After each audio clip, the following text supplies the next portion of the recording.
Welcome to another one-on-one Talking Feds. So unavoidably, there is all kinds of speculation, supposition, getting ahead of ourselves about the Trump assassination attempt. So I wanted to talk to the person who, to my mind, is the most experienced and clear-headed in these sorts of episodes, conjoining both nuts and bolts security risks to the deep cultural trends. Because as I think she's shown, these convulsive episodes typically involve tendrils and branches running deep into our political and social culture. So that would be Juliette Kayyem, of course, CNN's National Security Analyst, a regular contributor to The Atlantic.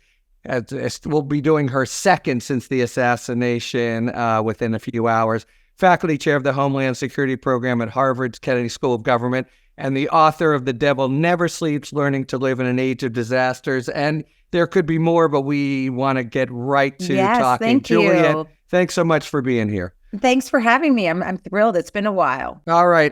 But you've been doing, I think, 17 hits or so in the last 20 hours. So thanks so much for making time for Talking Feds. All right. Oh, my God. I want to talk about a couple of things. Let's just talk first from a flat out kind of analysis of what we know. It seemed to me, I'm somewhat experienced at reading between the lines of what the FBI says. I think you are quite that way.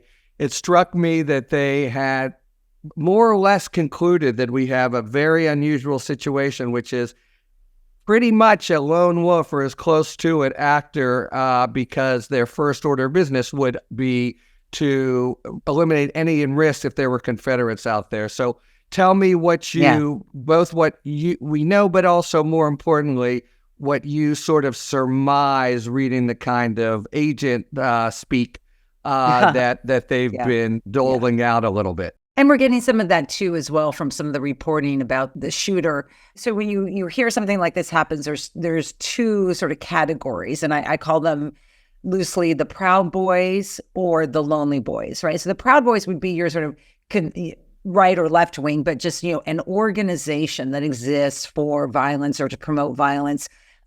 That you could bring a conspiracy case, well organized, well orchestrated. We didn't know on Saturday what that was, right? So that's your one fear. If you're that, but then the other category is what we call the Lonely Boys, right? Which is, I'm not excusing them, but it is someone whose biography is actually, he's not a part of a community. He's isolated. We've heard about him maybe getting bullied and not having friends and not having a network. He gets radicalized or turns to violence for some narrative in his head. So there might be a combination of this lonely boy with Hinckley type stuff, the guy who shot Ronald Reagan, and that would then, I don't want to say make you feel better, but it would suggest then that, okay, well, you have a much easier investigation in terms of motives and planning. Look, this was a sophisticated plan, but he might have had a very simple motive, right? So that combination of sophisticated plan with simple motive is the theory I think the FBI is working with. Okay. Though I want to say you have more experience, but we are used to now the sort of nondescript, he was bullied some or whatever. This guy seems a little bit different. First, this is my home turf where I was U.S. attorney, and there is a fair element of kind of domestic terrorism there, but it's rural, poor white rural communities. This guy lives in Bethel Park, which is sort of a Pittsburgh-based community. He apparently is outstanding in math and science, not a nondescript guy. But it's always been my, as soon as these things happen, I want to see the social media and they come out and they're radicalized and virulent. We've seen nothing yet. Is that right? The FBI and the father have kind of put to him, so we don't know. We don't, and they do have possession of his phone. My understanding is the father's being cooperative. He was the gun was in his father's name, so we don't know what that relationship was like. But it is an AR-15, right? It is AR. Yes, it is. I mean, this thing could have done so much damage. I mean, as we know. And so that's the security failure. I mean, this is, but for a quarter of an inch, if even, the former president of the United States and potentially the future one would have been assassinated. That's right. In this day and age. And a quarter inch up in any of 7 to 9 shots. You could hear them come out. That's what an AR-15 does. Yeah. All right, I want to move to that a little bit and the security, because we're getting I explain a little the notion of between soft perimeter and hard perimeter. I've participated in advanced scouting of these kinds of events. They're not so unusual in Western Pennsylvania, where there's so much political focus. And the one thing you do, you go there with a team, somebody stands where the speaker, Trump's going to stand, and it's line of sight. And this guy is clearly in the line of sight, 150 yards away. You're hearing, and it's confusing, and I think there's a lot of worry within law enforcement, but we're hearing 2 different theories. One, the Secret Service just sort of whiffed on this line of sight, or 2, and maybe even more, no less good, they deferred to, once they analyzed it, to local Pittsburgh police. You guys handle this line of sight stuff, the very core of what they do. It's somewhat, we want a few days to pass. Don't want to be too much into the blame game, but it's a breathtaking situation. That's such a good word. This kind of situation, somebody's got 150-yard clean shot to the president. Yeah, I've talked to some Secret Service agents saying it wasn't unusual for them to have 2,000 to 3,000 feet of protective area. So let me Oswald was about 100 yards free. Yeah, so let's so you have what's called the security perimeter. People are going to hear a lot about that. That is essentially about crowd control. That does not mean that the areas outside of that are free and clear. It just means that the people who are the crowd that will be accessible or very, very close to Donald Trump, of the crowd, where you can't do those individualized assessments, they are going to have greater security. And sometimes if you go to an indoor event, you have to give your social security number. There's security protocols. This was one in which you had to go through a metal detector identity. But that doesn't mean that it is safe or deemed to be open territory outside the security perimeter. There's all sorts of layered defenses that go into that. And your point is exactly the one where we're all sort of focused on it, sort of twofold. One is who was in charge of a determination that line of sight was going to be either left vulnerable or defer to local and state law enforcement.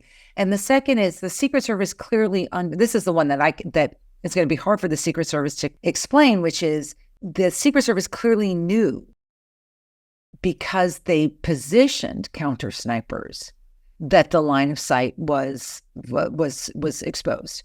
So if you're going to put the counter snipers in, why are you not protecting the buildings? Why aren't you putting your own assets at the buildings? Why are you letting this guy seemingly walk around?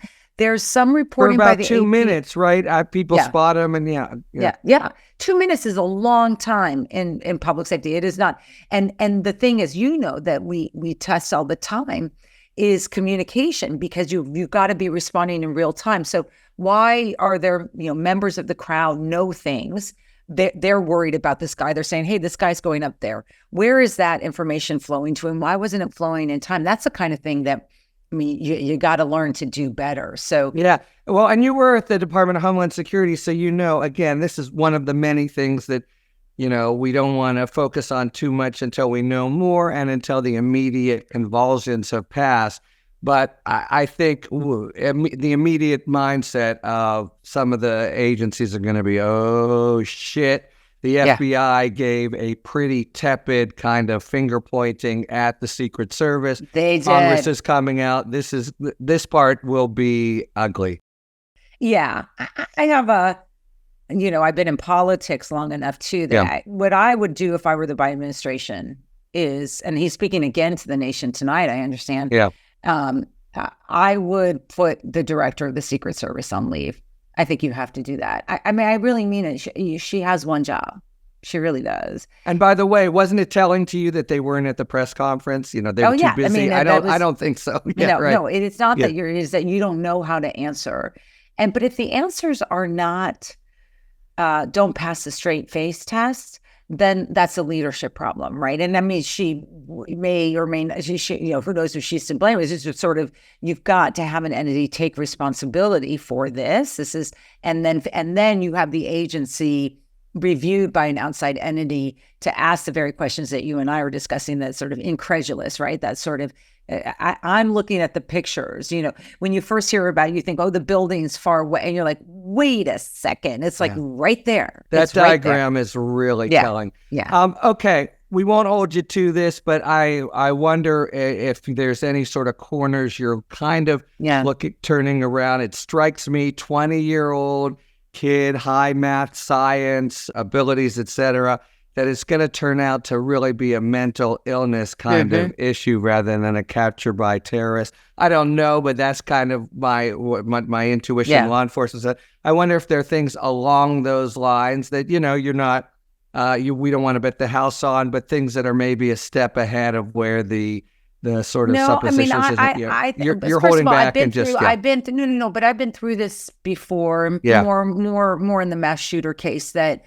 By now, especially the focus on this one, because it was former President Donald Trump was the target, that 30 hours later, if there was a large footprint of political activity, political statements, or anything else, we've gotten a little bit of nibbles about he contributed to some Democratic thing. He's a registered Republican. None of it makes sense. We would know by now. Right. Or at least the FBI would know, and they wouldn't be saying some of the things they're saying. Exactly. All right. Exactly. I agree. All right. Only have a few minutes till you go on to your many appearances. I just want to ask you, you sound such an important and rich but difficult theme in this first piece anyway, in The Atlantic, that democratic failures and security failures are intertwined, and we're at a point of, deep cultural dysfunction. Yeah. I'm reading about the Civil War now just by coincidence, and it's that sort of thing where the convulsions all are playing into the deep fault lines having to do with slavery and the like. I just wonder, what your thoughts about that broader theme is, even if it's not perfectly embodied in Crooks himself, but what we're seeing, play out, and what kinds of deeper themes they give rise to in your mind.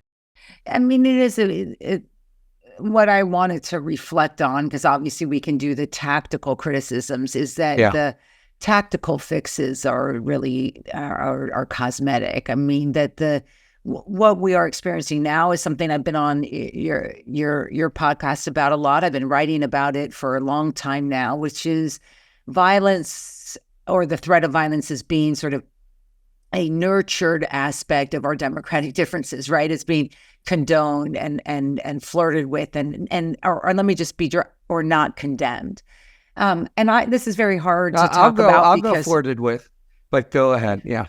But I mean, part of it is obviously just given the atmosphere, given where we are right now, to say, Donald Trump is in large part responsible for that, is not blaming the victim. I actually think it's consistent with what we know about violence, is that it can't be controlled. Once we let that genie out of the bottle, whether it's January 6th or the kind of statements that are made, or the cartoons that are put on True Social or whatever, showing Biden, like all of that. And it's not that you're not hearing it from members of the left either, but when it comes from leadership, it is very, very different, right? Because it gives it that permissive structure, and then it's uncontrolled. So I think what you're seeing is not leadership, for instance, like you mean political officials political officials doing it, as compared to some person who's a member of a left-wing group saying something stupid. They're not equivalent. You can't compare Donald Trump to left-leaning progressive, in the environmental movement, who says something stupid. Like, really? Like, we're going to think that those were the same thing? But I think what we're seeing is that that violence, once unleashed, really does become part of the connective tissue of our democracy. It can't survive. Then therefore, the democracy can't survive. So I have a wish, and my wish is this, or sort of how to approach this now, because and it is that to stop, for reporters in particular, but I think also for the public, to stop talking about the results, right? Will you accept this result or will you accept that result? And to begin to talk about violence much more directly. You read these headlines from the New York Times, they're always like sort of wishy-washy. Like, and I've been, as you know, like, just call it what it is. People, this is violence, is to demand of our leadership and leadership demand of us to condemn violence, that has to be a common theme now. And if it can't be, I don't know any good ways that this results, that this connective tissue that's sort of gotten into our bloodstream has to be vanquished. It absolutely, we can't survive that way. And it's a way to approach the flirtation that a lot of these guys hide behind, a lot of the political leaders hide behind, to really call it out. And that's a responsibility of the public as well as the media. Juliette Kayyem, thanks so much for your time. We'll be following you closely in the coming weeks. Hope we can talk to you again. I appreciate you. Hang in Thank you. there. Bye-bye. Thanks. Thanks for tuning in. If you enjoyed this video and other Talking Feds content, please take a second to like and subscribe. Talk to you later.